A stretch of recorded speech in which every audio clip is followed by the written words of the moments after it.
Hey guys, welcome back to Honkai Star Rail. In today's video, we're taking a look at a bit of an updated tier list over on Pridewind. Now, before we get into it, I have to give a massive shout out to Antilla from Pridewind for putting all this stuff together, collating everything. He does a fantastic job. And also to Grim, Grimo Gotcha. I was actually just literally editing together a podcast that I recorded with him and another special guest, which will come out tomorrow. But his Discord community and him himself in their theory crafting, their spreadsheets, and actual testing some of this stuff, put a lot of input into this as well. So I'll leave links to this, Pridewind, and also to Grim's channel in the description if you guys could go over and show some support. But I want to have a bit of a chat through this tier list, talk about what we're looking at. I don't consider this like the final tier list. I definitely think this is going to evolve, but they've based this on where sort of the leading players are pushing at the moment, which is sort of between that character level 50 to 60. So like, you know, some of them are left at 58, 59, 60, but that sort of character level for Trailblazer 40 to 49. And sort of where they're pushing in, you know, the Memory of Chaos is the main place we're looking at, but also everything else comes into consideration. So let me go through my thoughts here. So they put Zilla at the top tier. I think this is pretty fair. Zilla, when you look at her single target damage being probably the best in the game that you can simulate, and then on top of that, she can also kill like 3-4 things in the wave in one turn. She's cracked. So typically she's going to be run in like a hypercarry support with Bronya, Tingyun, or both, or maybe a combination of Pela, Asta, depending on what you have, just heavily supporting her to go ahead and wipe everything. And she's just a beast, because she's a beast at AoE, because she can kill shit and move on.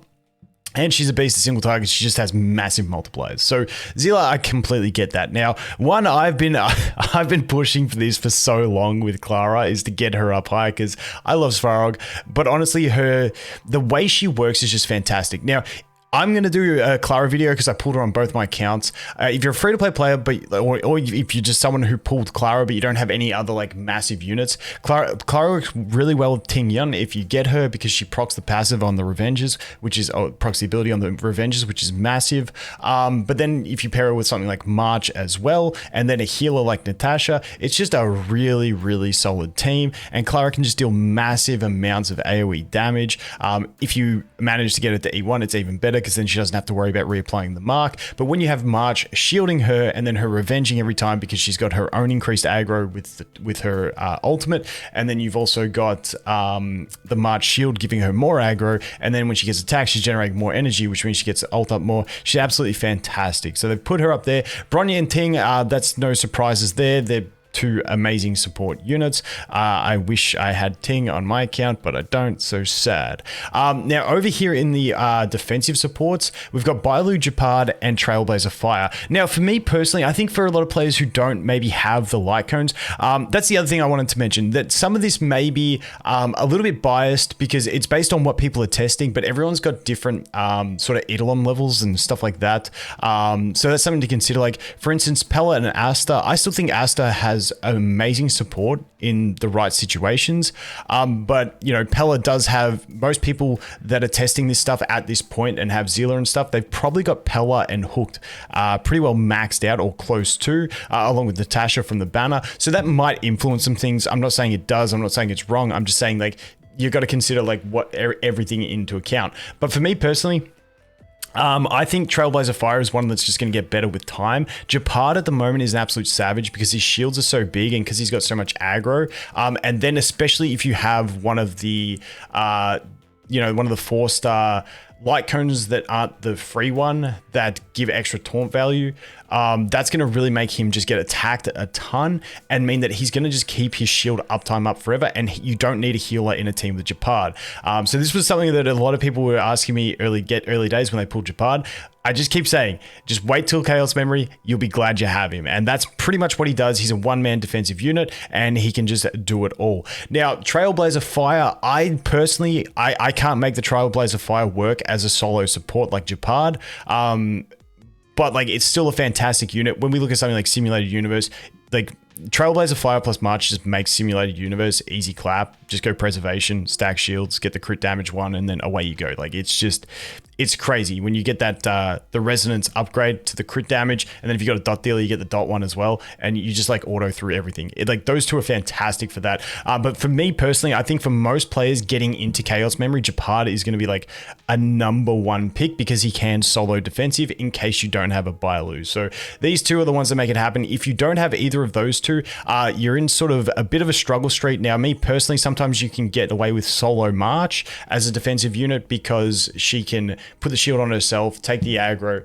get hit, shield up, shield up, shield up. And against single target enemies, that's all single target, she can actually solo that kind of stuff. But as soon as you have any sort of AoE, you sort of start struggling with when Natasha's your only support, and you sort of end up having to put Trailblazer Fire and March in the same team to try and mitigate as much damage as possible while having Natasha healing in the other team. So let's move on from that. We jump into Welt and Pela.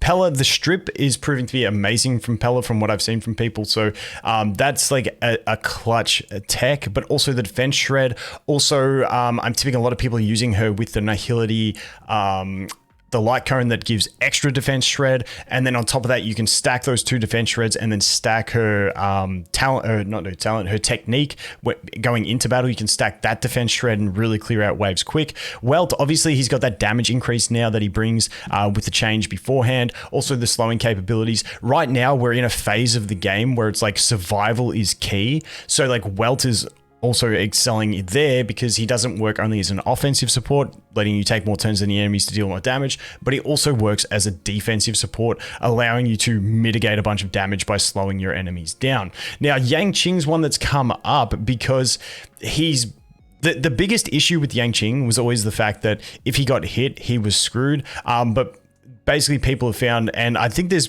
guys on CN version that have already cleared like the end of Chaos Memory.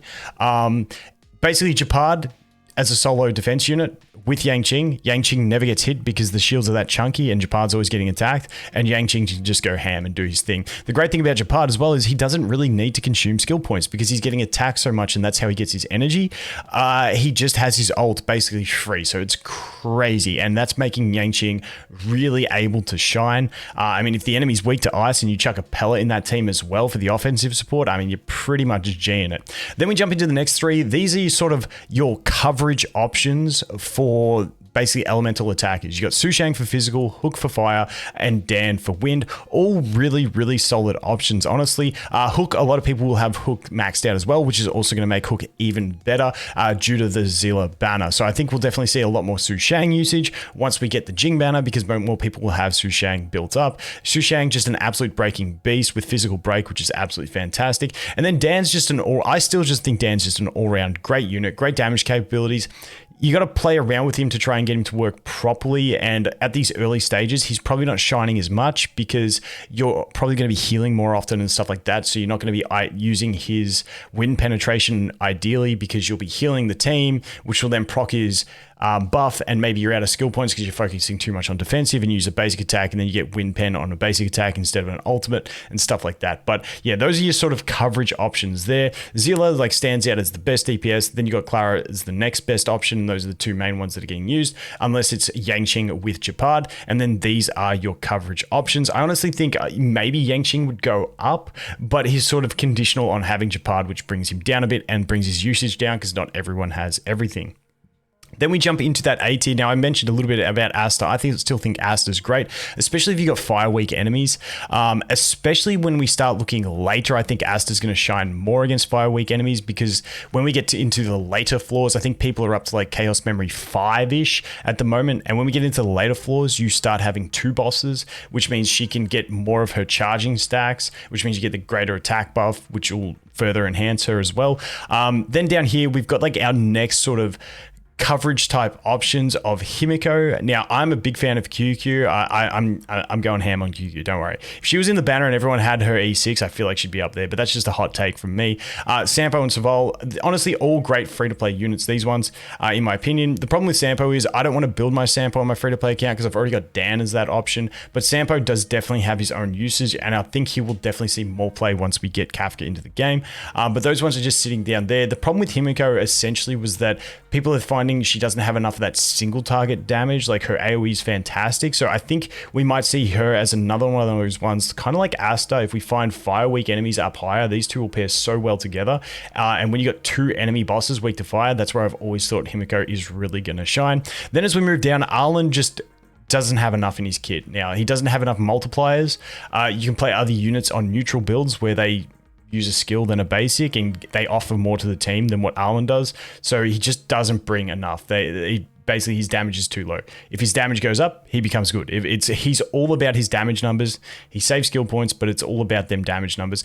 Trailblazer Physical, honestly, I've never looked into Physical too much. The problem is Trailblazer Fire is so key for so many teams that Physical, it's just handicapped because you can't bring the fire one if you bring the physical one. And I don't see the point personally in building traces on physical and fire when it's like you're building an extra character, but you don't actually get a character because you got to take one out. So I'm not a big fan of that. And then Herta down the bottom, Herta just in competitive play, like sometimes she can be used in Simulated Universe and stuff like that, but I just don't think she's worth the investment at this stage. But that pretty much covers the current state of the game. I don't want to look at this as like a finalized tier list. This is more like a progression state of the game, and where things are at is the way I view it. But once again, please just go out, show some support to Pridewin, show some support to Grimo Gotcha. He's making some incredible guides and analytical content. Go show him some love. But anyway, guys, that is going to be it for this one. Thanks for watching. Hope you have an awesome day, and I look forward to seeing the next one. Cheers.